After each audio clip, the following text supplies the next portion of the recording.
Hello दोस्तों, welcome. स्वागत है आप सभी का यूथ कनेक्टर के एक और नई वीडियो में। तो दोस्तों, इस वीडियो को बनाने के लिए मेरे को बहुत ज़्यादा टाइम लगा। रीज़न बीइंग कि पिछले कुछ दिनों से मैं अपने ऑफिस के नए प्रोजेक्ट में थोड़ा सा ज़्यादा बिज़ी था। आज कोई ऐसा, हमेशा की तरह ही कोई भी ऐसा कोई ख़ास मैं स्क्रिप्ट नहीं लेकर के आया हूँ, ना ही कुछ सोच के आया हूँ कि क्या बोलना है। जस्ट एक टॉपिक आया दिमाग में, तो उसके ऊपर मैं आप लोगों से डिस्कस करना चाहता हूँ, आप लोगों को इसकी इन्फॉर्मेशन देना चाहता हूँ, शायद आपके लिए भी ये अच्छी हो। सबसे पहले तो थैंक यू सो मच, आप लोगों ने मेरी कुछ वीडियोस को तो बहुत ही ज़्यादा प्यार दिया है और कुछ वीडियोस को बहुत प्यार दिया है। हमारी पहली वीडियो जो हमने चैनल पे डाली थी उस पे 3.4 के व्यूज़ हो गए हैं और मुझे आज भी याद है, जो मैं कहता हूँ कि उस वीडियो में मेरे वर्डिंग्स थे कि अगर इस वीडियो में एक भी व्यू आ जाता है, जो कि मेरे लिए बहुत बड़ी बात होगी, क्योंकि मेरी वीडियो मैं यहाँ कहीं ऐसी जनरली बना करके यूट्यूब पे डाल लो और कोई भी देख रहा है, it's a better part. Thank you so much, आप लोगों ने इतना हेल्प किया, इतना ज़्यादा सपोर्ट किया, ऐसे ही सपोर्ट करते रहे। तो फिर से वही सेम व्यू सामने है हमारे साइबर हब, ये है हमारी डीएलएफ बिल्डिंग, वहाँ है कहीं हमारा आई मीन गुड़गांव का एयरपोर्ट, ये है द्रोणाचार्य मेट्रो स्टेशन और इधर है सिकंदरपुर मेट्रो स्टेशन। पीछे का व्यू है 55-56 का। व्यू विदाउट एनी डाउट यहाँ से बहुत अच्छा आता है, इसीलिए मैं ये वीडियोस वगैरह यहाँ से बनाना ज़्यादा पसंद करता हूँ। आज का जो टॉपिक है जो मैंने चूज़ किया है वो है कि why I have chosen PG over room, यानी कि क्यों मैंने रूम न लेने की बजाय पीजी को चूज़ किया है।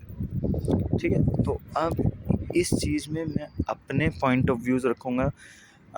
नो डाउट कि आप लोगों के अलग पॉइंट ऑफ व्यू हो सकते हैं, आप लोगों की विचारधारा अलग हो सकती है। उसी हिसाब से, उसी बेसिस पे आप लोग इसका डिसीजन लीजिएगा। तो देखिए, सबसे पहली बात जिस वजह से मैंने पीजी को सेलेक्ट किया over room is that cost of living. Definitely आपने ये बहुत लोगों से सुना होगा जो गुड़गांव में रहते होंगे और इससे पहले कहीं और सिटीज़ में काम कर चुके हैं, रह चुके हैं, कि गुड़गांव की कॉस्ट ऑफ लिविंग काफ़ी महंगी है in comparison to Delhi, Noida etcetera, जो भी आसपास की हमारी ऐसी वर्किंग कैपिटल वाली सिटीज़ हैं। कॉस्ट ऑफ लिविंग महंगा क्यों है? मेट्रो दिल्ली में भी है, मेट्रो यहाँ पे भी है, मेट्रो नोएडा में भी है, तो मेट्रो से आना जाना हम कर सकते हैं। देखिए, मेट्रो कनेक्टिविटी इतनी ज़्यादा यहाँ पे नहीं है जिस हिसाब से हमारे पास दिल्ली और नोएडा में है। तो सबसे मेन पार्ट कि हमें कहीं भी जाना होता है तो we have to select auto और कैब और ओला बाइक और ऊबर बाइक, रैपिडो, जो भी हमारे पास ऑप्शंस अवेलेबल होते हैं। डेफ़िनेटली जहाँ पे हम कम रुपए में आना जाना कर सकते हैं बाकी सिटीज़ में, यहाँ पे आपका आना जाना जो है बहुत महंगा पड़ता है। लेकिन अब इसका कनेक्शन रूम या पीजी से कैसे हो गया, ये तो अगर मैं रूम भी लेता तो भी उतना ही पड़ता। ये जस्ट एक एग्जांपल था कि कॉस्ट ऑफ लिविंग यहाँ पे कैसे महंगा है। अब आप अगर पीजी की बात करें और रूम की बात करें तो इसी हिसाब से यहाँ पे खाने पीने की चीज़ें काफ़ी महंगी हैं। यहाँ पे अगर आप बाहर से राशन लेते हैं और इसके अलावा आप बाहर से गैस भरवाते हैं सिलेंडर में, इसके अलावा आपका सबसे मेन बात कि अगर आप जो है मान लीजिए कि सबसे मेन बात इलेक्ट्रिसिटी, आप जहाँ कहीं भी जनरली रूम लेंगे ना, तो वहाँ पे आपको जो इलेक्ट्रिसिटी का बिल पे करना पड़ता है वो 10 रुपये से 12 रुपये पर यूनिट पे करना पड़ता है। और लेट मी टेल यू, ये गवर्नमेंट की यूनिट का चार्जेस बिल्कुल भी नहीं है। गवर्नमेंट के चार्जेस जो हैं वो टोटली डिफरेंट है, वो 7 से 8 रुपये तक वेरी करते हैं, बट ये लोग अपने मन मर्जी ही रूम पे अपने चार्जेस लेते हैं। दूसरी चीज़, यू वोंट बिलीव, जब मैं यू ब्लॉक में रूम लेकर के रह रहा था, मेरे 1 महीने का इलेक्ट्रिसिटी बिल आया था 7,500 रुपये। अब उसमें मतलब टोटली इतना कैसे आ सकता है? 7,500 रुपये। एसी चलाया, चलिए ठीक है, एसी चलाया, इसके अलावा लाइट जलाई, पंखा चलाया, ये सारी चीज़ें हैं। लेकिन 7,500 यू वोंट बिलीव जितना वहाँ इलेक्ट्रिसिटी का बिल आया था उतने में तो मैं यहाँ रहना खाना सब कुछ कर रहा हूँ पीजी में, right. So that is the main thing कि कॉस्ट ऑफ लिविंग बहुत ज़्यादा महंगी है यहाँ पे। क्या है, मुझे मेन चीज़ ये है कि अब मैं ऑफिस से आता हूँ तो रूम पे बनाने का टेंशन रहता था कि खाना बनाना है, राशन लेकर के जाना है, ये करना है, वो करना। थका आ रहा हूँ उसके बावजूद भी खाना बनाऊँ, जैसा बने टेस्ट में जो भी बने वो खा लो। लेकिन पीजी में ही ऐसा नहीं है। पीजी में आप ऑफिस से आते हैं, आपको पेट टाइम पे खाना मिलता है, आप जाकर के जितना चाहें उतना खाना खा सकते हैं। वैरायटी ऑफ फूड होता है, हर रोज़ चेंज होती है, मील वगैरह चेंज होता रहता है, वैरायटी चेंज होती रहती है। इसके अलावा आप सुबह मान लीजिए काफ़ी लोगों को जो घर के आराम से उठ के आराम से जो है निकल के आते हैं, उनको आदत होती है लेट उठने की। अब सुबह मैंने जितना अपने पॉइंट ऑफ व्यू से देखा है कि मैं जब भी रूम पे रहा मैंने कभी भी नाश्ता नहीं किया। यहाँ तक कि अगर मैंने रात में दूध का पैकेट ला कर के रख भी दिया है तो भी सुबह इतना टाइम नहीं रहता था कि मैं उस दूध को उबाल करके उसमें कॉर्नफ्लेक्स डाल के खा के चला जाऊँ। लेकिन यहाँ मुझे रोज़ सुबह नाश्ता बना बनाया मिलता है, पराठे भी हों, पराठे या चाय ही हो क्यों ना हो, लेकिन कुछ ना खाने से कुछ खाना बेटर होता है। तो इसलिए इसका इम्पैक्ट आपकी हेल्थ पे भी पड़ सकता है कि अगर आप नहीं खाएंगे तो हेल्थ वाइज भी देखा जाए तो यहाँ पे पीजी में मेरे को बेटर लगा। खाना टाइम से और अच्छा और डिफरेंट वैराइटीज़ का मिलता है। तीसरी चीज़, अगर यहाँ पे कुछ भी, अब छोटी सी बात लेते हैं, यहाँ पे अगर कोई लाइट बिगड़ जाए, पंखा ना चले, एसी ख़राब हो जाए तो मैं क्या करूँगा? मैं यहाँ के केयर टेकर को फ़ोन करूँगा या उन्हें बुलाऊँगा, वो आएंगे और उसे ठीक करवा देंगे, एज सिंपल एज दैट। लेकिन अब मैं रूम पे रह रहा होता अगर, तो वहाँ जनरली क्या होता है कि we have to set a budget कि यार इतने बजट में मेरे को सब कुछ करना है as per my salary, right. तो अब कुछ भी छोटे से छोटा खर्चा भी अगर आता है तो बहुत बड़ा इम्पैक्ट करता है हमारी पॉकेट पे। तो वहाँ पे मुझे सब कुछ खुद करना था। मैं ढूंढता पहले, अगर एसी ख़राब होता एसी सही करने वाला ढूंढता। फिर उसके अब ऑल्दो वहाँ पे भी केयर टेकर होते हैं, बट उनका जनरली मैं आपको हिसाब बताऊँ, उनका जनरली हिसाब रहता है कि अरे भाई ये तो सही दिया था हमने, आपने ख़राब कर दिया। ये वहाँ मतलब हर एक में भले ही ना होता हो, देखो to be very frank, but generally होता है। सो अगर कोई भी ऐसी या कुछ भी रहता है तो यहाँ पे पीजी में जनरली जो केयर टेकर होते हैं वो ठीक करवा देते हैं। या फिर अब आप मान लीजिए अगर आप 1 साल से रूम में रह रहे हैं तो यहाँ पे पीजी वाले अपने आप 1 साल मतलब जब भी सीज़न आता है तो एसी कूलर इन सब की सर्विसिंग खुद से करवाते हैं। बट जब आप रूम लेकर के रहेंगे तब आपको सब कुछ खुद ही करवाना है, सर्विसिंग खुद ही करवानी है, गैस खुद ही डलवानी है। ये सारी चीज़ें मैटर करती हैं। आपको इस चीज़ का भी पैसा देना पड़ता है, जबकि यहाँ आपको इन सब चीज़ों की कोई टेंशन ही नहीं लेनी है। ना आपको जा कर के ढूँढना है एसी ठीक करने वाला कहाँ मिलेगा, ना ही आपको उसके पैसे देने हैं, ना ही आपको जो है ये सोचना है कि यार इसका कितना बड़ा इम्पैक्ट मेरे बजट पे पड़ेगा, ना ही आपको उसके लिए टाइम निकालना है। तो ये सारी चीज़ें भी हैं। और अगर मैं बात करूँ तो यार रूम पे रहना क्या होता है कि रूम इज़ लाइक कि हाँ आप जानते हैं सिर्फ एक जने को जो है आप खुद, अगर आप रूममेट के साथ रह रहे हैं तो उसे।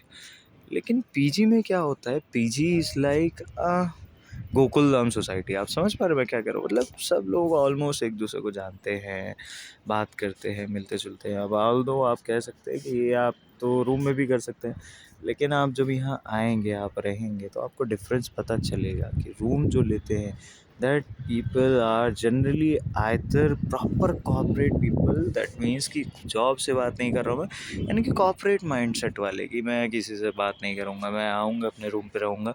दे लाइक देयर ओन पीस। इसके अलावा या तो फिर वो रहते हैं जो कपल से रहते हैं। अब कपल्स को तो आप भूल ही जाइए कि आपका उनके साथ कोई भी, वो अपने में ही इतना बिजी रहते हैं पूरे दिन पूरी रात कि आप भूल ही जाओ कि आपका उनसे कोई भी इंटरेक्शन हो सकता है।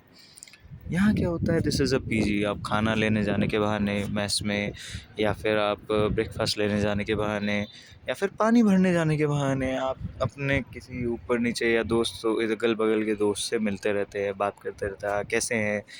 तो एक थोड़ा अच्छा सा माहौल बना रहता है, फ्रेंडली नेचर होता है। Plus security is a main point. यहाँ पे कोई भी आ नहीं सकता, कोई भी जा नहीं सकता। 110% सिक्योरिटी है, जो रहते हैं वही आ सकते हैं रात बिरात में। वैसे ऑल दो आपके फ्रेंड्स आना चाहें वो आ सकते हैं, लेकिन मैं जनरली बता रहा हूँ, ऐसा नहीं है कि देयर इज़ ज़ीरो सिक्योरिटी, की कोई नहीं पूछ रहा भाई कहाँ जा रहे हैं आप, या फिर आप कुछ भी तोड़ फोड़ कर दे, कुछ नहीं। और जनरली गुड़गांव जैसी जगह में, जहाँ शराब और शबाब दोनों 24 घंटे मिलता हो, ऐसा बिल्कुल नॉर्मल है कि आपको जस्ट बगल वाला जो बंदा हो रूम के, वो पी करके आए और तोड़ फोड़ मचाए, आपसे लड़ाई झगड़ा करे। अब बहुत सारी चीज़ें, तो सिक्योरिटी मैटर करती है और बहुत ज़्यादा मैटर करती है। पीजी में आपको 110% सिक्योरिटी प्रोवाइड हो जाती है। तो यही। और हाँ, थर्ड और फोर्थ और या फिर जो भी फिफ्थ मेन पॉइंट है वो यही कि कॉस्ट एफिशिएंट होता है डेफिनेटली। सो अब जहाँ आप 10 या 12 हज़ार में अपना रूम लेते, फिर उसमें राशन भरते, उसमें सामान लाते, अपने डेली यूज़ का सामान लाते, सारी चीज़ें आप खुद करते, खाना खुद बनाते, काफ़ी चीज़ें होती। इन सब से अच्छा है कि आप जो है पीजी में रहिए, 7,500 रुपये 8,000 रुपये आपने दिए, या फिर ज़्यादा से ज़्यादा एसी भी रूम है अगर तो 9,000 रुपये आपने दिए। और अगर सिंगल रूम है तो भाई जो भी होता है 15,000 रुपये या 16,000 रुपये या 14,000 रुपये, जो भी आपने दिए सोलो रूम के लिए। इसमें आपका खाना हो गया, इसमें आपका रहना हो गया, इसमें आपका सब कुछ, मतलब आपको पानी मिल रहा है टाइम से, ठंडा पानी मिल रहा है जैसा चाहिए तब मिल रहा है, वॉशिंग मशीन मिल रही है आपको कन्वीनियंट, 24 आवर्स आपको इलेक्ट्रिसिटी मिल रही है, इलेक्ट्रिसिटी बिल आपका कन्वीनियंट मिल रहा है, कॉस्ट एफिशिएंट मिल रहा है। तो इतनी सारी चीज़ें अगर आपको मिल रही हैं, सो आई बिलीव कि अगर मैं होता तो मैं पीजी को रूम के कंपैरिजन में प्रायोरिटी देता। हाँ, अगर कुछ कंसर्न्स है, जैसे लड़की, अब फॉर एग्जांपल मेरे जो भाई हैं वो अगर सोचे कि अगर मैं अपनी गर्लफ्रेंड को ला सकता हूँ या नहीं। देखो, कुछ पीजीज़ हैं जहाँ पे आप अपने गर्लफ्रेंड को या दोस्तों को ला सकते हैं, बट हाँ ठीक है। लेकिन हाँ, अगर आपको इतना ही कुछ करना है तो भाई देखो, आज के टाइम में गर्लफ्रेंड मेंटेन करना है is a big task. It's very cost investing time plus time investing activity. तो हाँ, जब आप इतना पैसा इन्वेस्ट कर ही सकते हैं, इन्वेस्ट करो या वेस्ट करो, आई डोंट नो। अगर आपको अच्छी लड़की मिली है तो हाँ, definitely it will be invest. अगर हाँ हम लोग तो वेस्ट ही है। तो अगर आप इतना पैसा जो है स्पेंड कर सकते हैं तो you must go with the room, क्योंकि आपको पैसों की तो टेंशन है नहीं, आप तो हैं बिल्कुल फाइनेंशियली स्टेबल। तो उन लोगों के लिए ये ज्ञान नहीं था, लेकिन हाँ, दिस ज्ञान वाज ऑल बिकॉज कि हाँ, जो भी अभी आए हैं गुड़गांव में, they are looking for a job and they are looking for a cost efficient option. So ये मेरी थिंकिंग के हिसाब से आप लोगों के लिए था कि why I have chosen PG over room. So that's all guys, thank you so much. और हाँ, पिछली वीडियोस में कुछ कमेंट आए थे, और मोस्टली कमेंट्स जो थे वो साइबर पार्क और सेक्टर 18 इन सब से रिलेटेड ही थे। देखो, इस वीडियो में मैं लेट मी कंफर्म यू, मैं जब आया था मैं पागलों की तरह हर जगह, मेरा भी ऑफिस सेक्टर 18 के पास ही है, मैंने खूब ढूंढा था सेक्टर 18 के पास कोई पीजी मिल जाए मेरे को। लेकिन या तो एक पीछे की साइड एक विलेज टाइप है, वो अब ऑब्वियसली, अब जैसे पहले नोएडा में भी विलेजेस ही थे, वहाँ पे ऑफिसेस बन गए हैं, तो ऐसे ही वो भी एक विलेज टाइप ही है, नाम है सरोल। लेकिन उस पीजी की क्वालिटी मेरे को बिल्कुल भी अच्छी नहीं लगी, इस वजह से मैं वहाँ नहीं रहा। और दूसरी चीज़, सेक्टर 18, साइबर पार्क, इसके अलावा साइबर सिटी, इसके अलावा और भी ये जो जितनी भी जगह हैं ना, ये सब बिल्कुल ही आसपास है। और ये सब वो जगह हैं जो मैंने अपनी वीडियो में आपको बताया था कि आप यहाँ सिकंदरपुर से अगर बैठते हैं तो मेट्रो से जाएंगे तो 20 रुपये, और अगर ई रिक्शा से जाएंगे तो 10 रुपये में आपको वहाँ पे ड्रॉप कर देंगे। सो साइबर पार्क वाले भाई और सेक्टर 18 वाली जो भी नाम था मैम आपका, निधि नाम था आई बिलीव, बहुत पहले मैंने आपका कमेंट देखा था। I am so sorry guys, मैं आपको रिप्लाई नहीं दे पाया क्योंकि मैंने आपको बताया मैं बहुत थोड़ा अभी अपने प्रोजेक्ट में बिज़ी था, ऑफिस के नया प्रोजेक्ट में। ऐसा कुछ है, देखो यहाँ सिकंदरपुर से आप बैठते हैं तो 10 रुपये में ई रिक्शा और 20 रुपये में आपको मेट्रो आपके वहाँ साइबर सिटी मेट्रो स्टेशन पे उतारेगी। नीचे ही शंकर चौक है, अगर आप यहाँ से ई रिक्शा से जाते हैं तो आप बोलेंगे शंकर चौक उतार देना, 10 रुपये लेगा ई रिक्शा वाला। और अगर आप यहाँ से मेट्रो से जाते हैं तो साइबर सिटी पे तो मेट्रो स्टेशन पे उतार जाना, उसे शंकर चौक ही बोलते हैं। वहाँ से राइट हैंड पे मुड़ जाएंगे तो सामने वॉकिंग डिस्टेंस पे साइबर पार्क है, और साइबर सिटी मेट्रो स्टेशन से नीचे उतरेंगे तो वो सेक्टर 18 पूरा है, वॉकिंग डिस्टेंस। ऑलराइट, तो इस वीडियो को अब यहीं पे ख़त्म करते हैं, फिर मिलेंगे किसी और वीडियो में। थैंक यू सो मच इतना प्यार देने के लिए। अच्छी लगी हो वीडियो तो कृपया कर इसे लाइक कर दें। Thank you.